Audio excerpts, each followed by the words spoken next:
Salut à tous, on se retrouve aujourd'hui pour une nouvelle vidéo, le tuto L-Sit to E-Sit. Allez, c'est parti. Donc voilà, je vais pas vous mentir, c'est quand même ma figure préférée. Donc on est monté du L-Sit au E-Sit. Pour commencer, je vais vous demander de vraiment bien vous échauffer. On va échauffer d'abord bien les poignets, le cou, les épaules, les coudes. Je vous ferai une autre vidéo par rapport à ça, mais vraiment pensez à ça. Il faudra aussi faire de fermeture. Tous les exercices de souplesse, vous les aurez à la fin de la vidéo. Le fait de faire les fermetures, ça va vraiment optimiser votre entraînement du L-Sit ou du V-Sit. Donc comment va se passer la vidéo? D'abord, vous aurez tous les exercices et les tips pour avoir votre L-Sit. Et après, tous les exercices pour améliorer votre L-Sit pour arriver à un V-Sit ou un E-Sit. Allez, c'est à vous de jouer. Vous pourrez faire donc ça sur barre ou sur deux tabourets. Pour commencer, ce sera plus simple, vous n'aurez pas besoin de monter les jambes bien hautes pour faire votre L-Sit. Premier tips, il va falloir bien pousser dans ses bras. On part d'une position neutre et on pousse bien dans les bras, que ce soit vers l'avant ou vers le bas, quand on sera bien en L-Sit. On pousse bien dans les bras. Deuxième tips, en même temps que bien pousser dans les bras, on va faire comme si on a un coup de poing dans le ventre vers le haut pour bien absorber au niveau des abdos. Nous allons commencer la tuck L-Sit. Donc pour la tuck, je vais vous demander de mettre vos bras vraiment au niveau du milieu des cuisses. Donc on va surtout pas mettre les bras au niveau des fesses, ça va rendre la chose bien plus compliquée. On va vraiment mettre les fesses plus en arrière pour avoir les bras au niveau du milieu des cuisses. On va aussi bien penser à pousser dans les épaules. Vous voyez, on n'est pas tombé, on pousse bien dans les épaules, avec les fesses bien en arrière. Pour réussir à bien pousser au niveau des épaules, nous pouvons faire des allers-retours des épaules en tuck. Cet exercice aidera aussi au niveau de l'absorption au niveau des abdos. Deuxième exercice, vous pouvez faire des montées de genoux. Donc vous pouvez faire plus ou moins rapide, plus ou moins lent. Vous pouvez bloquer en haut en position de tuck. Tout ça pour améliorer votre figure. Tu pourras également faire ces exercices en one leg. Certes, certains diront que le one leg ça sert à rien, mais pour moi c'est vraiment optimal. Si tu ne vas pas faire que ça, si déjà tu vas changer de jambe à chaque fois, et si tu vas faire d'autres exercices, pas que du one leg. En plus, ça te permettra d'avoir une étape dans ton évolution et du coup d'augmenter ta satisfaction et améliorer ton évolution. Maintenant que ta tuck est acquise, tu vas pouvoir monter en tuck, tendre une jambe, puis tendre l'autre. Il faut bien penser à toujours pousser dans ses épaules, à avoir une absorption au niveau des abdos et avoir les fesses en arrière. Je vais te demander de garder une jambe pliée et de monter l'autre jusqu'en L-Sit. Tu peux faire l'exercice avec les deux jambes et avec des vitesses plus ou moins lentes. Plus ce sera lent, plus tu travailleras. Tu pourras faire le même exercice avec les deux jambes tendues et essayer de monter le plus haut possible. Nous pouvons faire des exercices au sol. Là, je vous demanderai de placer vos mains au milieu de vos cuisses, laisser les pieds au sol et lever les fesses. Il faudra bien pousser dans les épaules pour améliorer cette poussée et absorber dans les abdos. Nous pouvons rester en haut, faire des allers-retours aussi sans toucher le sol. Le même exercice, cette fois, en soulevant les pieds et en laissant les fesses au sol. Nous pourrons lever plus ou moins haut en fonction de notre souplesse et cela améliorera notre souplesse active. Nous pouvons faire également le même exercice avec les mains au milieu des jambes et monter les jambes. On peut faire des allers-retours plus ou moins longs, rester en haut, comme pour les exercices précédents. Nous pouvons prendre un élastique pour nous aider sur notre fermeture pour lever les jambes un peu plus haut. Il suffit de les mettre autour des pieds et au niveau de la nuque et après monter en L-Sit. Si la résistance n'est pas assez importante, on peut faire un deuxième tour comme ceci.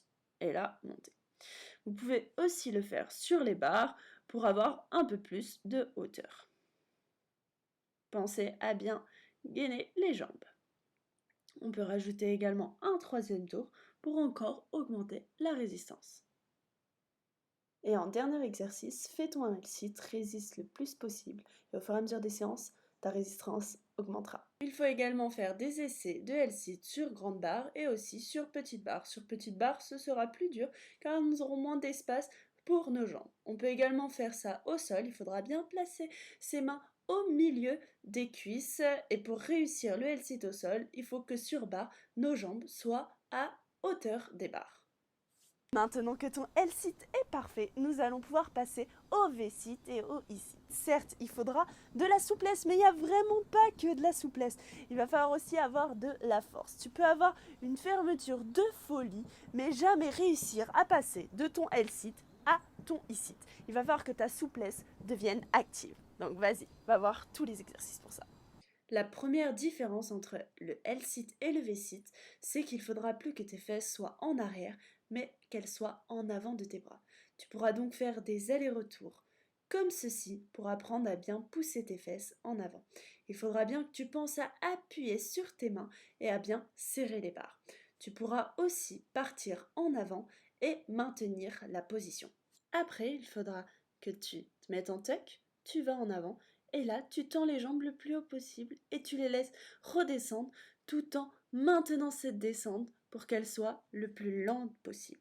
Et au fur et à mesure, tu arriveras à tenir en haut le plus longtemps et à être le plus haut possible.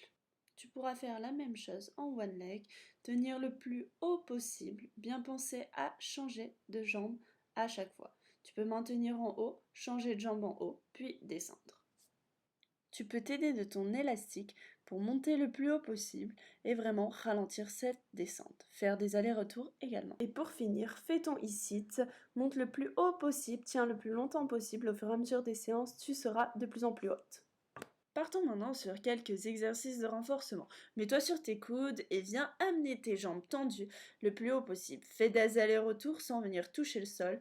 Et on va maintenant passer en fermeture. On va rester le plus longtemps possible et le plus fermé possible. Faisons le même exercice avec la même position de départ et on va descendre doucement et remonter le plus vite possible sans perdre l'équilibre. Vous pouvez changer les vitesses dans cet exercice. Passons maintenant à la souplesse. Je vais vous demander d'avoir le dos bien droit et de venir descendre en fermeture. Je veux absolument que notre dos soit bien aligné. Pensez bien à aligner également votre tête et à respirer tout au long de l'exercice. On peut faire la même chose avec le dos rond. Pour chaque exercice, je vous conseille de rester environ 20 secondes dans la position et de penser vraiment à bien respirer. Et ne surtout pas faire d'à-coups. Pour les moins souples, vous pouvez vous aider d'un élastique ou d'une serviette pour vous aider à vous tirer vers vos jambes. Nous pouvons faire également la technique du contracté relâché. Vous vous allongez sur vos jambes et là, nous allons faire un flex des pieds pour contracter nos jambes pendant 3 secondes. Puis nous allons relâcher et essayer de descendre notre buste plus bas. Il faudra faire ça 3 fois et pour moi, ça sera vraiment la meilleure technique pour améliorer sa souplesse en fermeture. Assis sur les fesses, on monte en fermeture, on tient les jambes, on essaye de stabiliser et de tenir le plus longtemps possible. Maintenant, en position debout, nous allons essayer de venir toucher les pieds, mais là en gardant le dos bien droit. On vient pousser le haut des hanches vers le sol et garder le dos bien droit. On peut faire la même chose avec le dos rond. Pensez bien à bien respirer et à ne pas faire d'à-coups. On peut également travailler la fermeture au mur en mettant les fesses et les jambes contre le mur et en se poussant contre ces jambes avec nos bras. Néo, tu viens de gâcher ma vidéo. Ce moment était vraiment trop mimes, donc j'étais vraiment obligée de vous le mettre. Donc voilà, on peut faire la même chose aussi en soulevant les fesses et en bien venant amener sa tête contre nos jambes.